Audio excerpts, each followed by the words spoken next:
Hello everyone, welcome to stock market training. हमने हमारे पिछले वीडियो में सीखा crossovers of short term moving average and long term moving average suggest buying and selling position.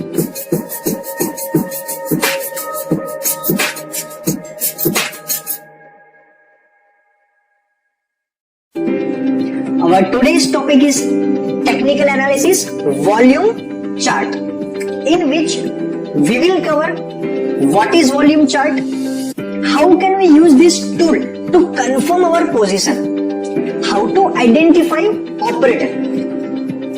चलिए practically समझते हैं। मैंने यहाँ पे आइडिया वोडाफोन कंपनी का चार्ट ओपन किया है जीरोधा के अंदर, 1 डे का टाइम फ्रेम सिलेक्ट किया है।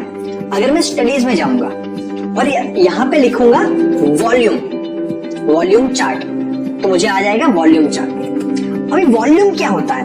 वॉल्यूम शो करता है बाइंग एंड सेलिंग का नंबर। यहाँ पे जो नंबर है वो मिलियन और कुछ नंबर बिलियंस तक गया हुआ है।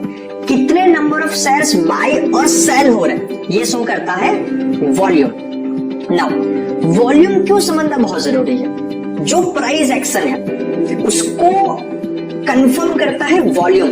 हम एक बेसिक कॉन्सेप्ट पहले ही सीख चुके हैं, जब भी बाइंग होती है तो प्राइस अप जाती है, जब भी सेलिंग होती है तो प्राइस डाउन जाती है। तो यहाँ पे जो ग्रीन है वो बाइंग शो करता है, रेड वो सेलिंग शो करता है। तो ऑलवेज कंफर्म, आप जब भी कोई भी ट्रेड लेते हो तो कंफर्म करना जरूरी है कि जो आपकी प्राइस की अपवर्ड या तो डाउनवर्ड मूवमेंट है क्या उसको वॉल्यूम सपोर्ट कर रहा है। जैसे एग्जांपल के तौर पे अगर हम इस कैंडल का देखें तो इस कैंडल पे प्राइस 9 से लेके 10 तक गई है, तो यहाँ पे वॉल्यूम भी बड़ा है, ज्यादा बाइंग हुई है इसलिए प्राइस ज्यादा अप गई है। अगर इस कैंडल की बात करें तो प्राइस 10 से लेके एक बार वहां तक गई और वापस अल्टीमेटली 8:45 के आसपास आई है, तो सेलिंग बहुत ज्यादा हुई है, बिलियंस में सेलिंग हुई है। तो जो भी ट्रेड लेते हो उसमें ऑलवेज कंफर्म कीजिए कि प्राइस एक्शन को वॉल्यूम सपोर्ट कर रहा है या नहीं कर रहा। अगर हम यहाँ पर भी देखेंगे, जब भी अगर आपको बड़ी सी वॉल्यूम का बार दिखता है, अगर प्राइस की मूवमेंट अप गई है तो वो कंफर्म कर रहा है। लेकिन आपको कहीं पे उल्टा मिल जाए कि प्राइस अप गई है लेकिन वॉल्यूम डाउन गया है, तो ये एक डेंजरस साइन है, ये कोई ऑपरेटर का खेल हो सकता है। तो यहां से हमें समझना जरूरी है ऑपरेटर कौन होता है। ऑपरेटर एक मार्केट का पार्टिसिपेंट ही होता है जो मार्केट को मैनिपुलेट करता है अपने पर्सनल गेन्स के लिए। उसके पास ह्यूज लिक्विडिटी होती है।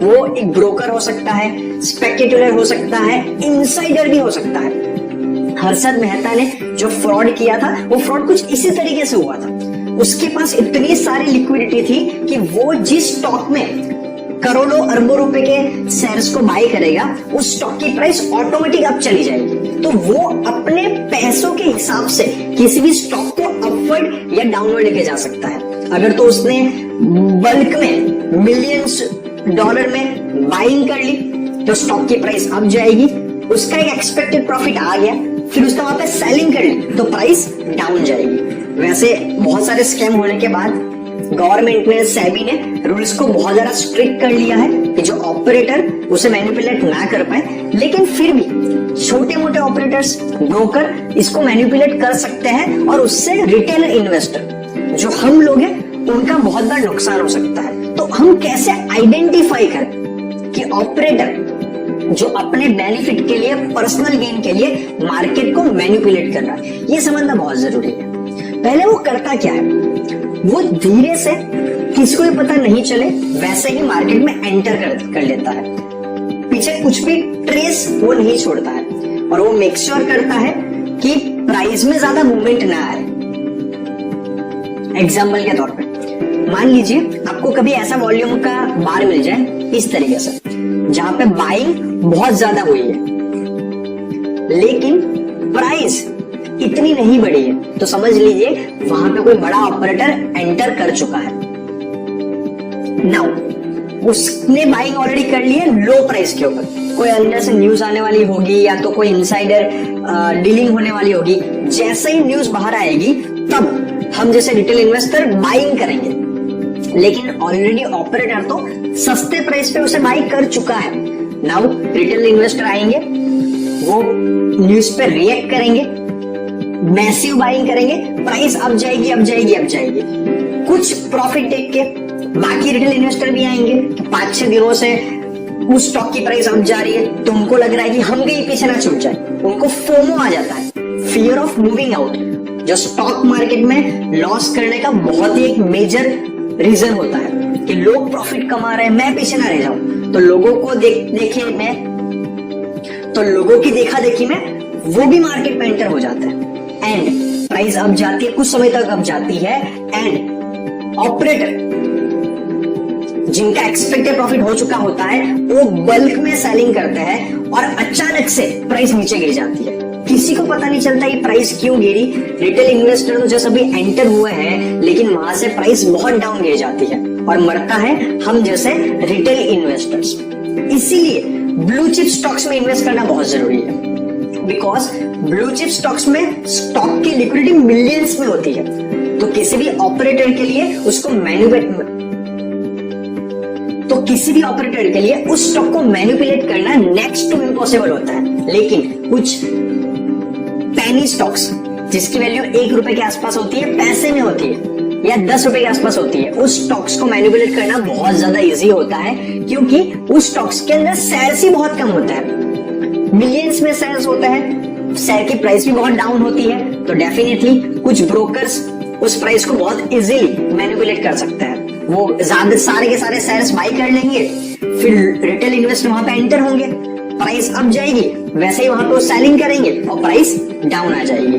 तो दैट्स व्हाई जब भी आप ट्रेडिंग करते हैं always confirm the price action with the volume chart. Second advice, never trade in penny stocks, ना ट्रेडिंग ना long term investment. Always invest in blue chip stocks. Trading हमेशा ब्लू चिप स्टॉक्स में ही करनी है। क्यों? क्योंकि बहुत सारे ट्रेड ऐसे होते हैं जहां पे अपर एंड लोअर सर्किट लगती है। चलिए एग्जांपल से हम समझते हैं what is upper and lower circuit. अगर आज की बात करें तो आज एक बैंक है लक्ष्मी विलास, वो -20% डाउन गया है। क्यों? क्योंकि कल न्यूज आई थी लक्ष्मी विलास बैंक के बैड लोन्स बहुत ज्यादा बढ़ चुके हैं, तो आरबीआई उसको किसी बैंक के साथ मर्ज करने की बात कर रही है और जो डिपोजिटर है उनके डिपोजिट निकालने के ऊपर भी उन्होंने और जो डिपोजिटर है जो अपना उनका खुद का पैसा है उसमें से पैसा निकालने के ऊपर उन्होंने एक लिमिट लगा दी है। और जो डिपोजिटर है जिन्होंने बैंक में पैसे रखे हैं उनको विड्रॉल के ऊपर एक लिमिट लगा दी है 25,000 per week. So now bank merge होने वाली है तो स्टॉक मार्केट में उसकी वैल्यू काफी डाउन आ गई। अभी अपर एंड लोअर सर्किट क्या होती है? कोई भी स्टॉक्स के अंदर 5%, 10% या 20% की लिमिट होती है। एग्जांपल के तौर पे बात करें लक्ष्मी विलास की, तो यहाँ पे अगर आप जाके देखोगे मार्केट डेप्थ के अंदर तो आपको दिखेगा